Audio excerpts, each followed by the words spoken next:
Vai. A minha mensagem de hoje, ela se baseia no livro Samuel. 1 Samuel, capítulo 28. É muito conhecida, nós nem vamos ler, só dar algumas ênfases, alguns versos aqui, a respeito da morte de Saul. A respeito daquela consulta que Saul fez com a satanista, vamos dizer assim. Mas antes de... E também ao livro Patriarcas e Profetas, no capítulo 66. Eu quero que vocês, tanto o pessoal aqui da igreja, quanto o pessoal da internet, que vai assistir minha mensagem um dia, irmãos, leiam esses textos da Bíblia, capítulo 28 de 1 Samuel, e Patriarcas e Profetas, capítulo 66. Irmãos, que lições nós podemos tirar desses textos, desse relato bíblico. Mas antes, vamos nos se inteirar aqui. Saul foi o primeiro rei de Israel.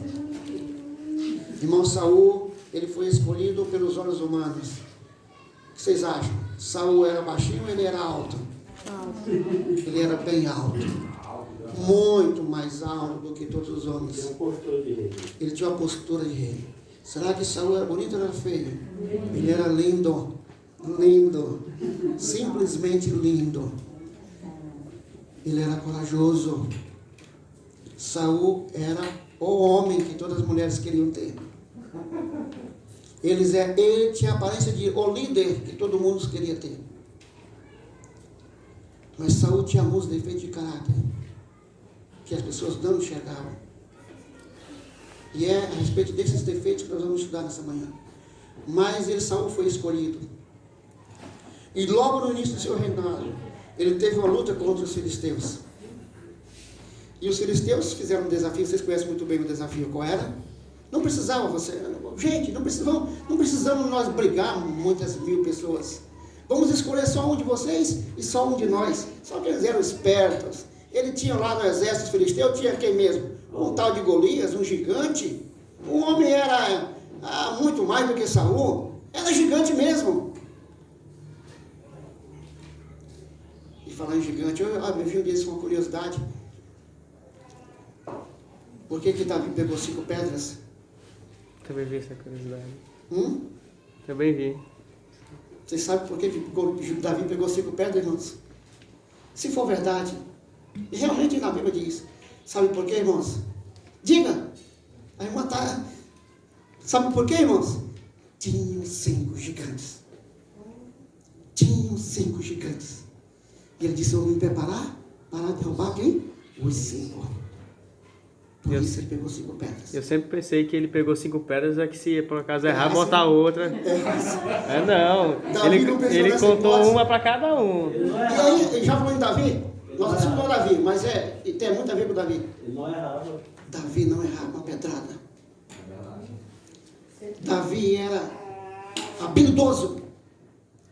E Deus escolhe as pessoas habilidosas. Bom naquilo que ele faz. Davi era bom na pedra. E foi a pedra que Deus usou. Não foi Deus que guiou a pedra. Davi era bom na pedra. Irmãos, eu já contei para vocês aqui, vou contar de novo. Eu fiquei pensando aqui, pro outro lado da história. Aqueles homens ficaram 40 dias zombando na cara dos israelitas. 40 dias. E quando veio um moleque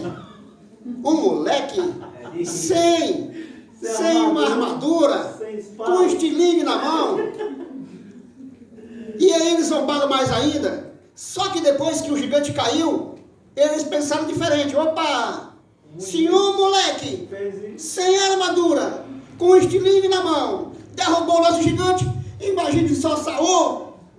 Esse homem... irmãos. Mas aí a guerra foi vencida. E quando eles voltaram, e foi a festa da cidade, foi festa louca. E as pessoas gritavam, Saul matou 1000, e Davi matou 10.000. O que vocês acham do que aconteceu no coração de Saul? Começou o que mesmo? Um sentimento de inveja. Agora eu digo para vocês, irmãos, é normal isso acontecer? Você que é o chefe, você que é o líder, e é o outro que levou o elogio? E aquilo começou a roer no coração dele, na mente dele. E ele, aquele sentimento de inveja. E ele disse, eu preciso destruir esse cara. E aquele cara era o cara que tocava para ele aliviar as suas tensões. Irmãos, diz que Satanás insistiu com Saul: empregue todas as suas forças para destruir Davi. E foi isso que ele fez, irmãos. Saul dedicou a sua vida a perseguir aquele servo de Deus, que havia sido escolhido para substituí-lo. Saul, o primeiro sentimento de inveja, o levou ao desejo de matar, de perseguir, de criticar. Tudo que Davi fazia estava errado. Tudo que aquele homem de Deus fazia estava errado. Mas houve uma outra guerra. E a vida de Davi de Saul foi perseguir Davi. Eu quero chamar a atenção aqui para uma coisa, irmãos. E Davi não teve mais sossego. Davi não dormia mais uma noite sossegado. Era só com medo do rei pegar ele durante a noite. Dá para saber, irmão? Dá para ter sossego? Sabendo que tem um exército atrás de você? Não é uma vida boa. Davi pensou o seguinte: tive uma ideia. Eu vou pedir exílio entre o povo inimigo de Deus, entre os filisteus. Que Saul, se ele quiser me destruir, ele vai ter que enfrentar primeiro quem? O povo filisteu. E Davi foi lá ser exilado na terra dos filisteus. E diz a Bíblia que o rei deu uma cidade para Davi, para ele morar. Tratou bem Davi. Logicamente, irmãos, a Vilene tem sempre um ditado, que é um ditado popular: você precisa se juntar, como é que não pode com seu inimigo? Junte-se a ele. Quem era Davi, irmãos? Era o herói de Israel. E se o rei tivesse Davi do seu lado, era bom demais. E o rei filisteu: Davi, lógico que você é bem visto aqui. Então, toma uma cidade para você, more aí, fica aqui. E Davi ficou de boa. Ficou de boa. Só que Satanás, que trabalhou na mente de Saul, persegue Davi, gasta energia perseguindo ele. Saul, irmãos, não mais cuidou do seu reino. A vida dele era cuidar da vida de Davi, de perseguir Davi. Ele deixou o reino abandonado e o próprio Satanás correu na mente do rei e disse: rei, vai lá agora destruir Israel, porque ele está desguarnecido. O rei não pensa em outra coisa a não ser matar Davi. Irmãos, e o rei filisteu inventou uma guerra contra os israelitas. E agora tinha do seu lado quem? Davi. E ele disse para Davi: ó Davi, eu não estou falando as palavras da Bíblia, é a minha. Eu te dei uma força, agora você vai comigo para a guerra. Está no verso 2. O rei disse, verso 1: sabe de certo que comigo sairás ao arraial, tu e teus homens, viu Davi? E Davi ia dizer que não. Agora pensa o seguinte agora, irmãos. Há uma guerra agora, filisteus e Israel. Verso 6. Vamos ler?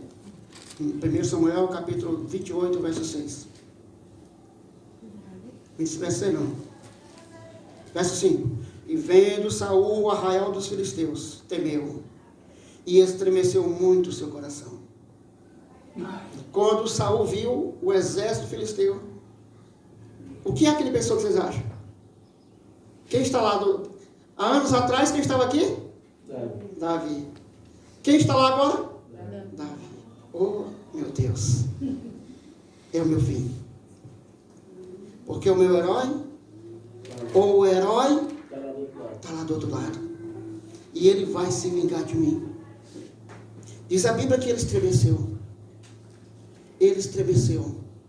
Porque ele sabia que ele tinha com certeza que naquele dia ele iria morrer. Porque ele imaginou que Davi não ia perder tempo. Ele ia aproveitar a guerra para lhe meter a peixeira. Mas graças a Deus a Bíblia diz que Davi não foi para a guerra. Vocês lembram por quê? Quando o exército filisteu se juntou para a guerra, que Davi chegou ali junto com os seus homens, os príncipes dos filisteus disseram: que negócio é esse, rapaz? Falou para o rei: que negócio é esse? Não é esse o Davi que destruiu Golias? Não é esse aí o herói de Israel? Quando chegar na batalha, ele vai se virar contra nós, rapaz. Bota esse homem para trás, para fora. Bota para trás. E Deus livrou, Deus ajudou para que Davi pudesse voltar e não entrar nessa guerra, irmãos. Porque hoje, quem sabe, o relato bíblico seria diferente, não é verdade? Mas diz a Bíblia, irmãos, no verso 6 agora: perguntou Saul ao Senhor, porém o Senhor não lhe respondeu, nem por sonhos, nem por Urim e nem por profetas. Quando Saul viu o grande exército e pensando, Davi está do lado de lá, agora é o meu fim, ele se angustiou e ele orou a Deus, pediu ao Senhor que o respondesse, e o Senhor não respondeu. O Senhor não respondeu, irmãos.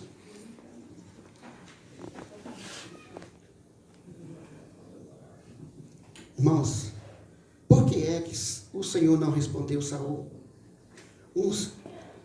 Um homem angustiado, que implorou ajuda na hora da angústia.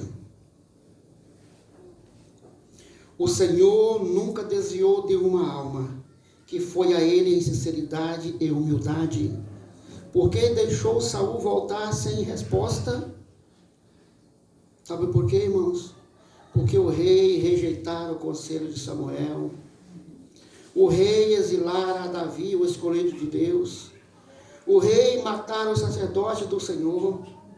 Poderia esperar ele ser atendido por Deus? Quando interrompera os condutos de comunicação que o céu determinara, como é que Deus respondia através de quem? Dos profetas, dos sacerdotes.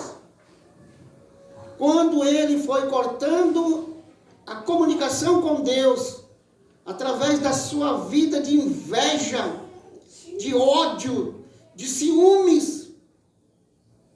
Se ele fosse um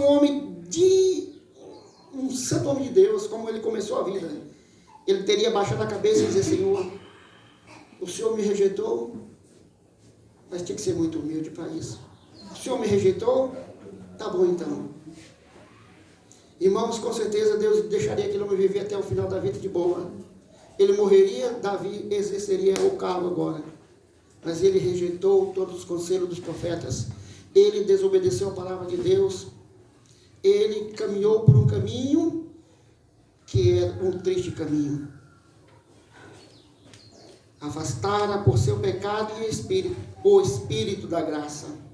Foi, irmãos, o seu pecado que afastou ele de Deus. Saul não se voltou a Deus com humildade e arrependimento. Não era o perdão do pecado e a reconciliação com Deus o que ele buscava, mas o livramento de seus adversários. Ele estava pensando em se dar bem, como muitas pessoas fazem hoje em dia, fazem tudo, desobedecem em tudo, e depois, quando fica doente, vai pedir a Deus a oração. Você acha que Deus pode atender, irmãos? E não é um sentimento, às vezes, de arrependimento, mas às vezes que é só para se livrar da doença. Se ele se livrar da doença, ele volta à sua vida de pecado novamente. Pela sua obstinação e rebelião, separara-se de Deus. Não poderia voltar, a não ser por meio do arrependimento e contrição. Mas o orgulhoso monarca, um outro pecado, ele era orgulhoso, irmãos. E o orgulho é um dos pecados mais terríveis que existe na face da terra. É quase irremediável, diz Ellen White. O orgulho, irmãos, o contrário da humildade. Esse homem era orgulhoso. Em sua angústia e desespero, ele resolveu buscar auxílio em outra fonte. Já que Deus não respondia, então eu vou buscar ajuda em outra fonte. Irmãos, se você ler o relato da Bíblia, o próprio Saul condenou à morte aquelas pessoas, os necromantes. Mas agora, já que ele não pediu oração a Deus e Deus não atendia, então ele disse: eu vou lá mesmo assim. Eu vou consultar alguém que tem espírito de adivinho, um espírito diabólico. Se Deus não responde, quem vai responder? O diabo. Eu vou contar para você, já contei, mas vou contar novamente aqui. Duas, bem rapidinho. Irmãos, uma vez eu sonhei. Tinha um jogo da loteria. Era muitos milhões o prêmio. Era muitos milhões. Eu acho que eu fiquei pensando naquilo ali. E eu sonhei. Olhava para o céu e via 6 dezenas. E aquilo ficou claro na minha mente vários dias. Eu sempre lembrava daqueles números. Vários dias não, foi naquela mesma semana do jogo. E eu fui pagar a conta de luz lá na lotérica. E tem aquele joguinho já feito, para aqueles verdes já feito. E a senhora falou assim: o senhor não quer fazer uma fezinha, senhor? Ele disse: não, eu não jogo não, obrigado. E ela ficou insistindo. E aí eu olhei para um daqueles jogos que estava pendurado lá. Adivinha o que aconteceu? Eu vi os números que eu tinha sonhado. Irmãos, é uma coisa, parece mentira. Eu disse: sério, isso não é coisa de Deus. Isso não é coisa de Deus. Será que o diabo está querendo me dar esse prêmio? Eu fiz que nem Saul. Adivinha o que foi que eu fiz, irmão? Comprei o jogo. E é por isso que eu estou rico hoje.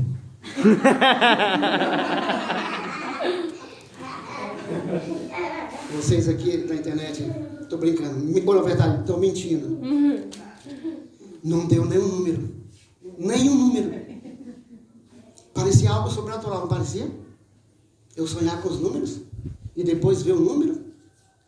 E eu pensei, eu quero falar do ponto de vista. Eu mesmo pensei, isso não é coisa de Deus, é do diabo. Mas se for do Será diabo... que o diabo está querendo me dar esse prêmio? Uma outra experiência, rapidinho, irmãos. Eu estava vindo de São Paulo para o Maranhão e o nosso carro quebrou. Eu vim trazendo o carro da minha prima e o carro quebrou. Nós ficamos mais ou menos umas 10 e pouco até 1 da tarde pedindo carona, pedindo ajuda. Nenhum carro parou, irmãos. Nenhum carro parou. E sabe que chegou uma hora, sabe o que ela falou? Oh, meu Deus, não para nem o Filho de Deus para nos socorrer, pois que para o filho do diabo. E quando ela falou, pois que para o filho do diabo, eu olhei e vinha vindo um carro antigo, um carro velho. Eu disse: Aldina, o nome dela é Aldina. Aldina, aquele lá para, porque carro velho tem dó de carro velho. E nós demos calmão e o cara parou.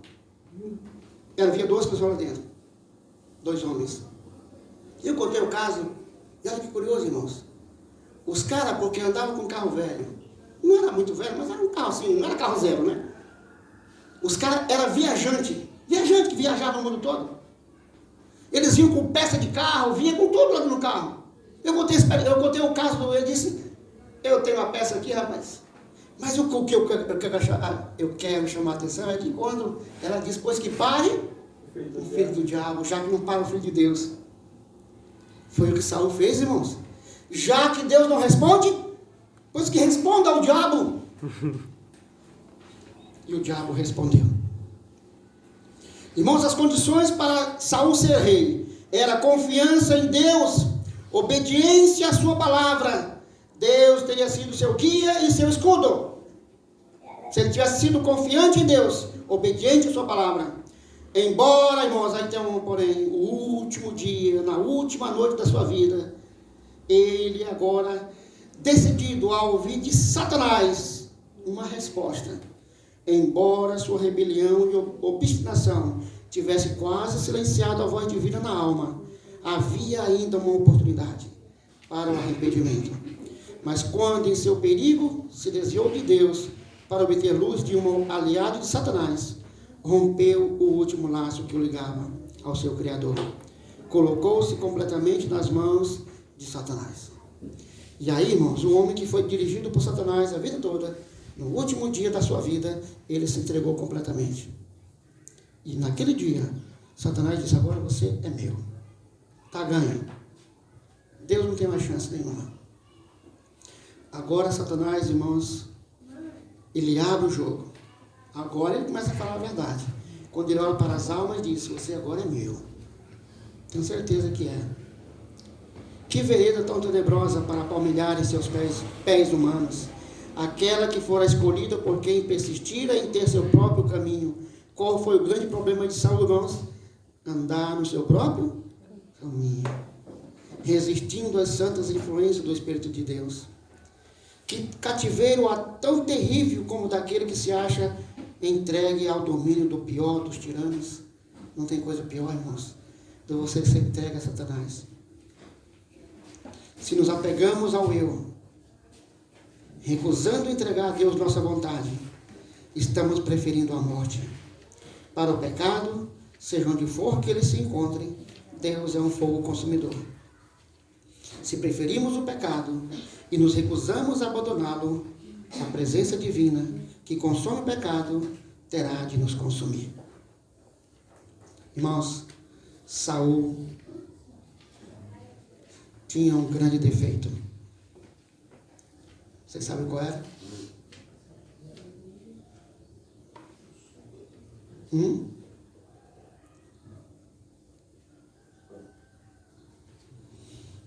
O grande defeito de Saul, irmãos, era se desculpar dos seus erros.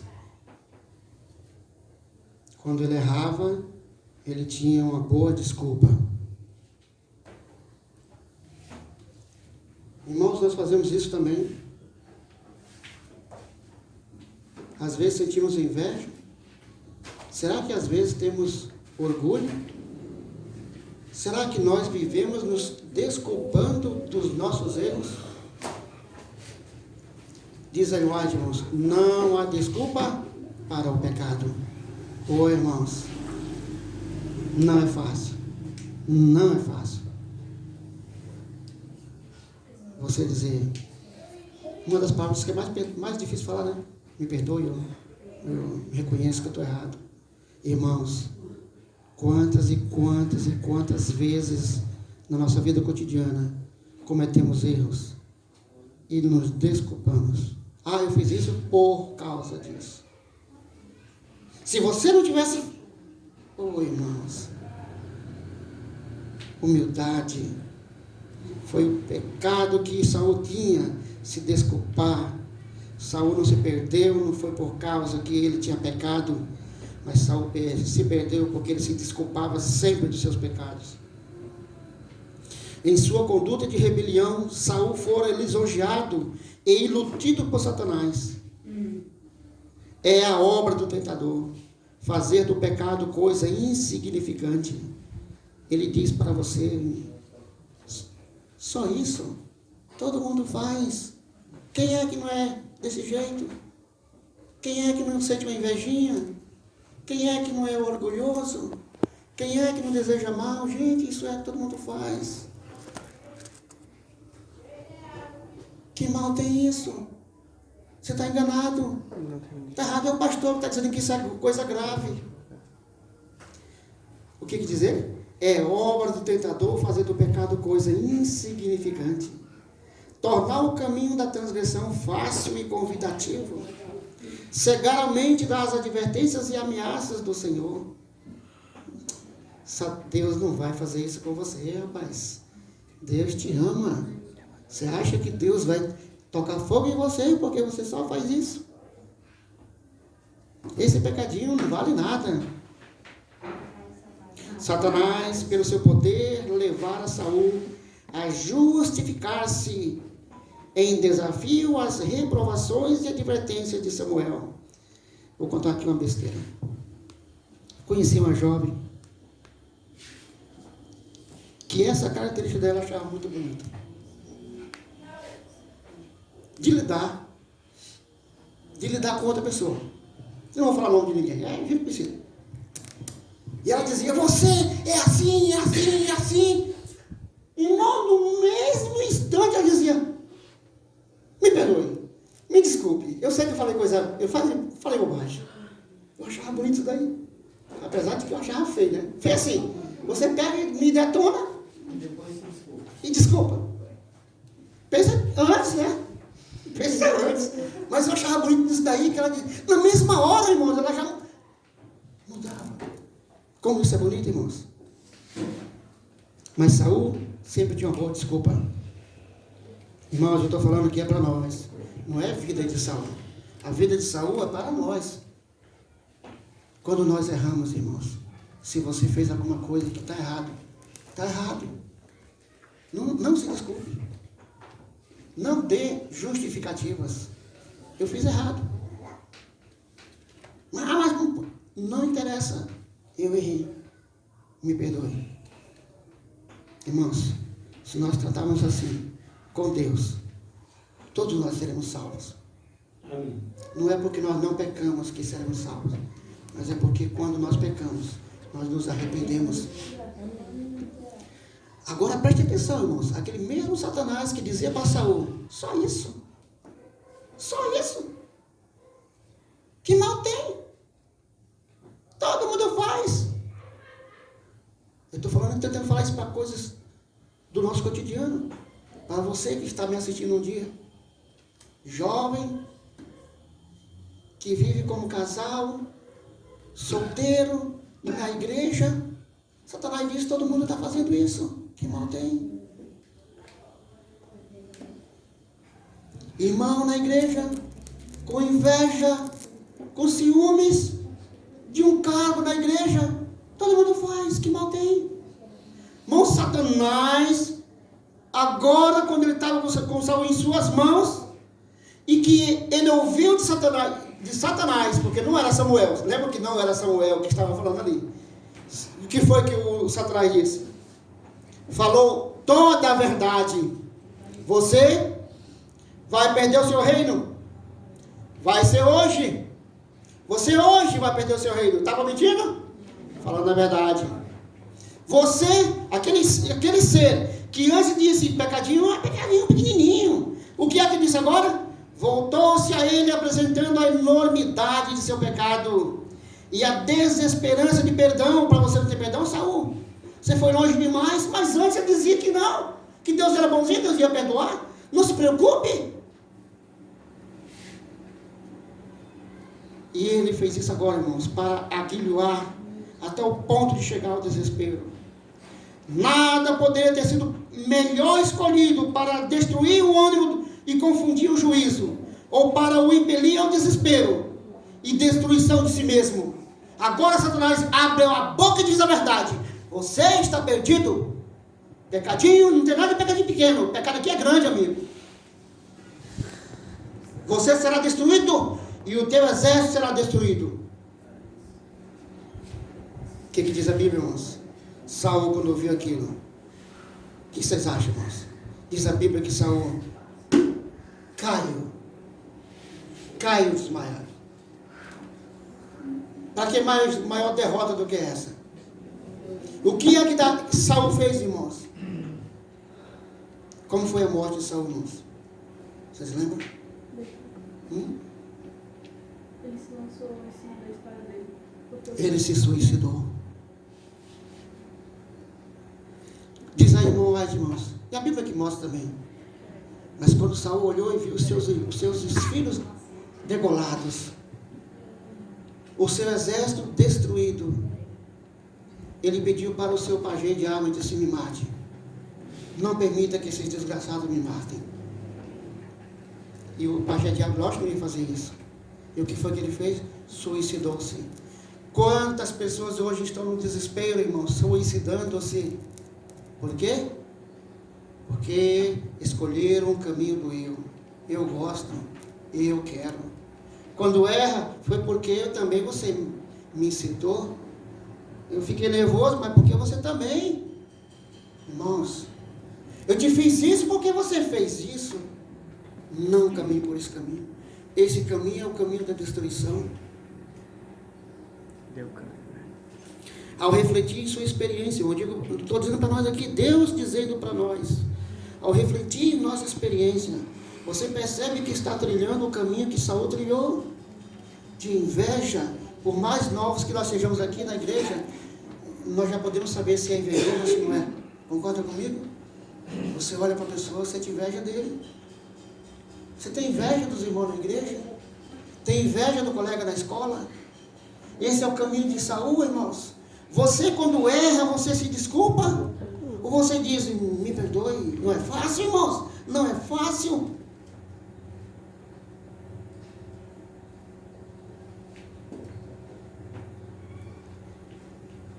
Eu vou dizer, vou falar um pecado que eu tenho aqui. Uma pessoa ficou inimiga de mim. E eu falei, dane-se, o problema dele. Não tem nada a ver com isso. Eu já me encontrei com essa pessoa muitas vezes. E uma das vezes foi essa semana agora. E já me veio várias vezes no pensamento. Conversa com ele, rapaz. Conversa com ele. Peça perdão. Se desculpe. E sabe o que eu penso? Não vou me desculpar coisa nenhuma, não. Não vou me desculpar coisa nenhuma, não. Diz a Bíblia, irmãos. Quando você for levar alguma coisa para a igreja, uma oferta, e souber que alguém tem alguma coisa contra você, não é você contra ele, não, é ele contra você. Vá a ele. Converse com ele. Eu achei bonito essa semana o irmão Juscelino me contando a história do passado, de coisa de 20 anos atrás. E ele sempre com esse pensamento igual o mesmo sentimento. E ele disse que um dia ele encontrou essa pessoa sozinho. Por acaso ele encontrou sozinho. Ele disse, é hoje que eu vou conversar com ele e vou pedir desculpa. E ele disse, amigo, e aí ele contou a história, há muitos anos atrás eu fiz isso com você. E tem lá alguma coisa que não me deixa em paz. Me perdoa. E sabe o que foi que aquela pessoa disse? Você já está perdoado faz muitos anos. Eu já te perdoei. Mas eles, justamente não tinha sido perdoado. Eles não se perdoavam. Que lindo, irmãos. Qualquer um de nós, irmãos, pode identificar se somos críticos. Crítica destrutiva. Porque se alguém, não quer dizer que não critico. Esse é um ataque de Satanás também, ó. Não toca nos meus pecados, que eu não vou tocar no seu. Não é assim. Você vê um irmão errado, irmãos, qual que diz a Bíblia? Diga para ele. Em outras palavras, critique ele. Você não está percebendo, irmão, que você está errado? Você é assim? Irmãos, peça a Deus um coração humilde. Confie em Deus ao ter que tomar uma decisão. Se você pediu algo para Deus, espere que Deus responda.